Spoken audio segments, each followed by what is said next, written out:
Protoss players rejoice. We are on Entombed Valley for this game number 2. Yep, game number 2.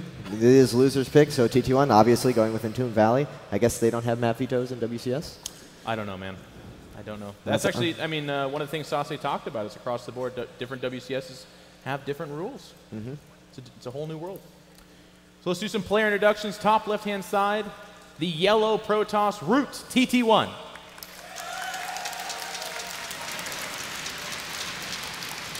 And his opponent leading 1-0. In the lower left-hand side, it's Gosu Ostojiy.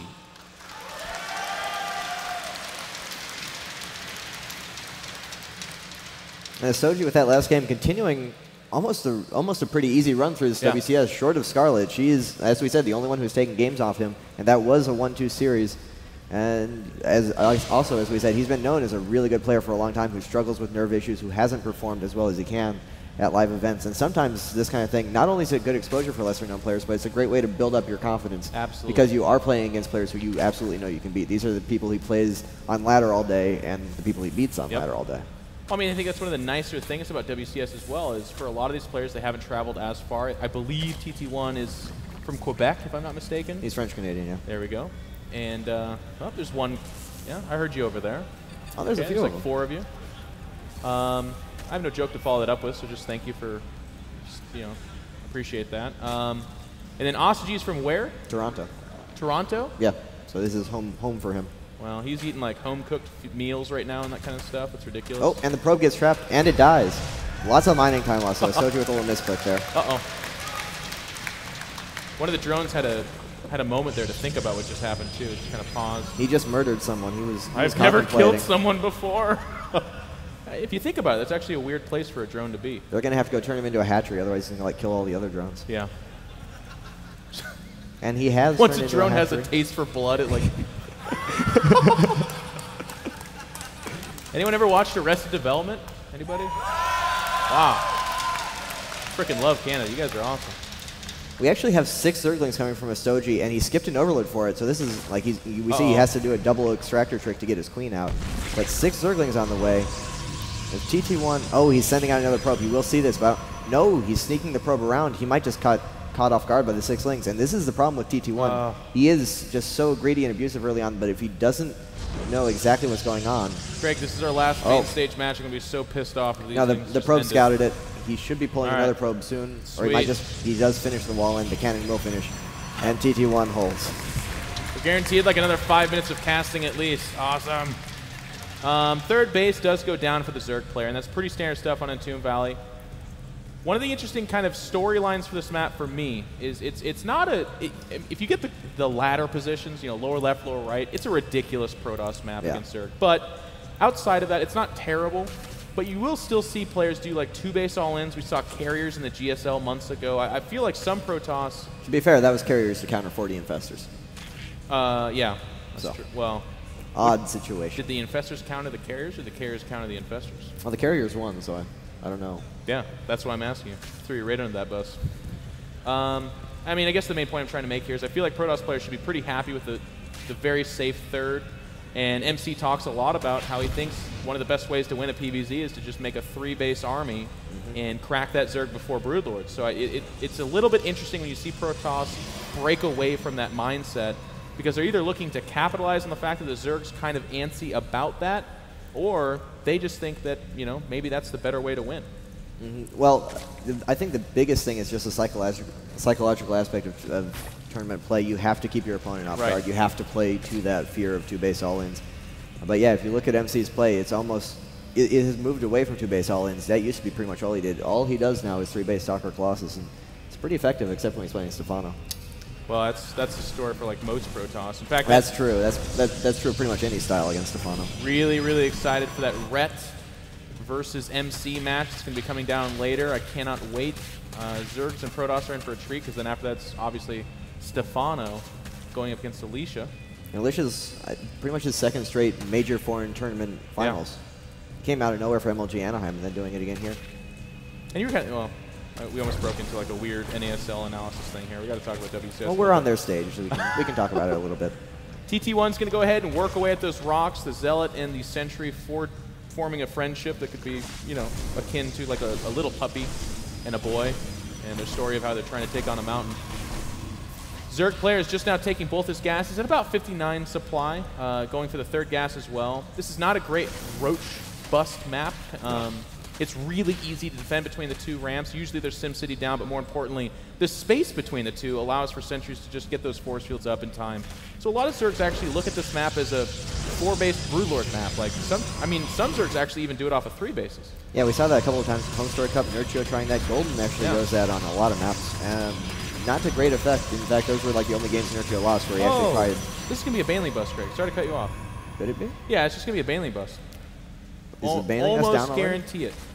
I would bet maple syrup on this. He's going to go. Yeah. Seriously? Wow, they're serious about the maple syrup. You guys, I'm going to become a Canadian comedian and somehow become famous. I don't see it's a Baneling. Not a Baneling bust. Damn it. Yeah. I would have lost so much maple syrup. 4th Hatchery and a Laren and a double Evo coming down. That's all the gases. Also another base. Yeah, double Evo that early. That looks like Ling and Fester, which means the faster Hive, the faster Broodlords, as you said. Yeah. You don't go double Evo that early most of the time if you're making roaches. Which makes sense. On this map, there's no threat of roach aggression, and Protoss is obviously happy to sit on 3 base. You only make those roaches to be safe in the early game, and then maybe mix them in versus 3 base all in. I actually think TT1 is completely walled in. And he has no probes outside of his base, so this is a fortress. It's just completely locked in. He just now has the Twilight Council going up, so this may... I mean, what do you think? Is this a Blink Stalker build?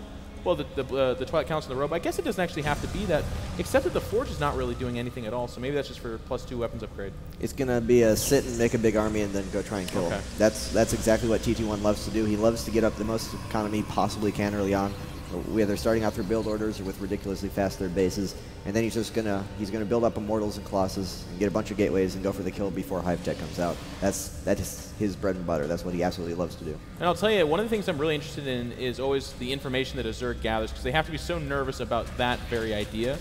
If you poke up and down the ramps and you see, okay, he's completely walled in, that really limits the options. You're not going to get any kind of gateway timing. Of course, we're getting to the point where gateway timing seems absurd. That shouldn't be coming in at all. But on the flip side, I'm also interested in the information that TT1's going to garner for himself as well. This is a pretty fast 4th. Of course, it's in relation to a very fast Protoss 3rd. Well, TT1 is actually not going to garner any information. He has absolutely 0 scouting. He has locked himself in the base. The first observer is now just out. It will go down and find that there's actually a Spire nearly completed, a Baneling Nest on the way, and melee upgrades going. So it looks like Ostojiy is actually going to be playing Mutiling Baneling. And I like that. I really do. We see Immortals coming out from the Protoss. That's pretty standard stuff because the Roach units, it's kind of the meat and potatoes of the Zerg composition typically. But those Immortals become almost dead weight against any kind of Muta build. Now, as I say that, it's become a lot more in fashion for Protoss players to use those Immortals, and as you talked about this yesterday, Greg, to work against like spine crawler walls and really to anchor that Protoss army as it does an Archon, Blink Stalker, Immortal push with sentries. Yeah, and the Observer does fall almost immediately. It sees the Baneling Nest. It does not see the Spire. The Spire's down here. It's actually just a little bit short of that. It takes that down. Very good Overseer position by Ostojiy. And we'll have to see if he puts up... He does put up precautionary cannons. The Baneling Nest was enough to tell him that Mutas were a big possibility. He's definitely very well prepared for that. And personally, I feel TT1's he's very comfortable against Mutas in general. He deals with them well. He doesn't underreact as a lot of players do. He's willing to put up enough cannons. Unfortunately, this cannon looks like it kind of messes up his pathing there. That's unfortunate. That's weird. You know what? I think the Baneling Nest sold the Spire a little bit. I mean, if you're going to go Infestors, it's usually double Evo, sure, and it's Lings for sure, but you wait on the Banelings until later, typically speaking. So maybe he's just going to take no risk here. But the cannons do go down, like you said. His Stalker Force is starting to come out. Blink, nearing completion. It should be relevant as these Mutas start to engage the Protoss base, but they're going to make their entryway here just now on that top right-hand side at the third. Yep, there's 2 cannons here. They're not particularly well positioned, but enough to protect the mineral line. The gas probes do all go down. He's kind of ignoring it a little bit. He's going into the main. There's 4 cannons plus a bunch of Blink Stalkers in the main. That's not going to work out. He hasn't actually lost a Muta yet, but he should here. At first, he was getting corralled by 3 Stalkers, and you saw the double take there. He was like, wait a minute. And that was defended very, very well by TT1. Took out 2 Mutas, lost maybe 6 probes when he had 3 Nexus very early on. And this is what I really like about TT1's play versus Mutas. He's willing to put up a lot of cannons. Like, you're looking for gas units. You want Archons, you want Templar Tech. Well, he's actually just going Colossus, but gas units. You have lots of extra minerals, and those cannons are so effective at holding off Muta until you get ridiculous amounts. Here's the other reason why I like Mutiling Baneling on this map. The middle, very wide open, and that's how those Banelings get around those force fields. And if they can make any kind of detonation on multiple Stalkers, it's almost guaranteed to be too much. You need just about every Stalker to possibly hold off the Mutas. But also what's really important there is the Guardian Shield. And I know this sounds like super, super basic information, but people actually very much so underrate what the Guardian Shield does to a Muta composition. And the ongoing story here is going to be as well that I think TT1, wow, Dark Shrine is a little bit interesting actually, but I really feel like he's going to do kind of a 3-base, almost maxed, or at least, or perhaps maxed itself, army. And he's going to need to do that pretty quick because we're already at 5 bases for the Zerg. If it gets too much crazier than that, there's going to be a lot of Banelings on the field. Yeah, Hive very nearly completed. The only thing I don't like about Ostojiy's play is he only has the 1 macro hatch. And his money isn't getting that high just yet because he's not quite maxed. He's still spending efficiently. But as soon as he stops making units, if we look at his income, he does have 86 drones on 5 bases. He's just going to start accumulating a ridiculous amount of money. He needs more hatcheries to be able to replace that as quickly as he will need to. 4 random Banelings, finding out that a Colossus is a pretty good response to 4 random Banelings, and the rest of the Zerg army is, I mean, just kind of circling around. Actually, not a lot of Banelings, to be honest with you. A lot of the gas is getting saved up. A lot of Spinecrawlers are going down. There's the Greater Spire as well. But this Protoss army has taken shape. It's big, it's strong, it's at just under max supply, and it's going to hit right before Broodlords. It is. There are a handful of Infestors out on the field, but not enough to take out a Death Ball of that size. Baneling running around out here.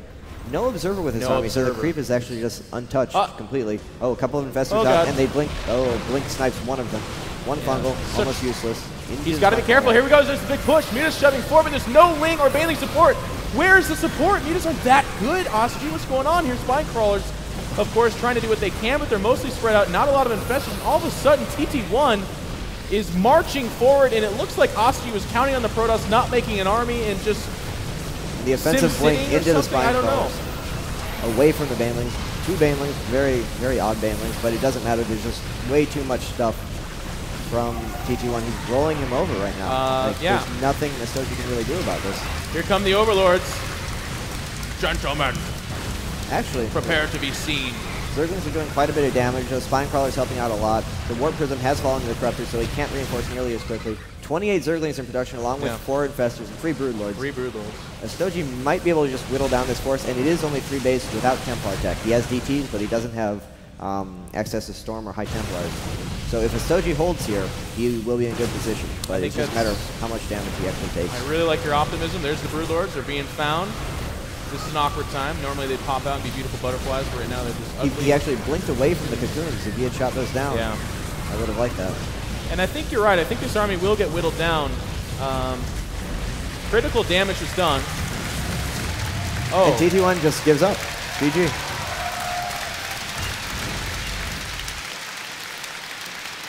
That was a terrible situation for TT1, but he had just done quite a bit of damage. He was taking.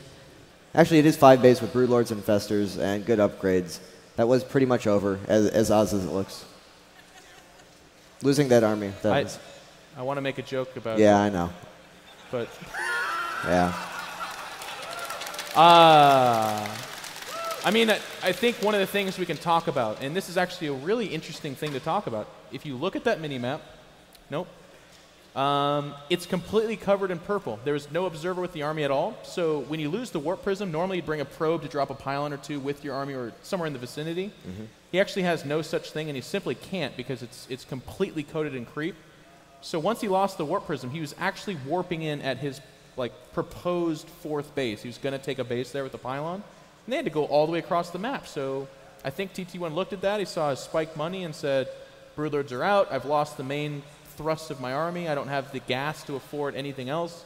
It's GG. So kind of an underwhelming ending because I really felt like that push was doing a lot of damage, and the only time it started to kind of lose its strength is when it wasn't getting resupplied and it didn't back up to gear itself up for the push forward again. So yeah, that's the problem with that style. It looks so powerful until the backbone of the army is broken and you only have that one big army. He dedicated so much to that. We saw he only even made the 1 observer. When it died, he didn't bother to remake it, hence the creep problems.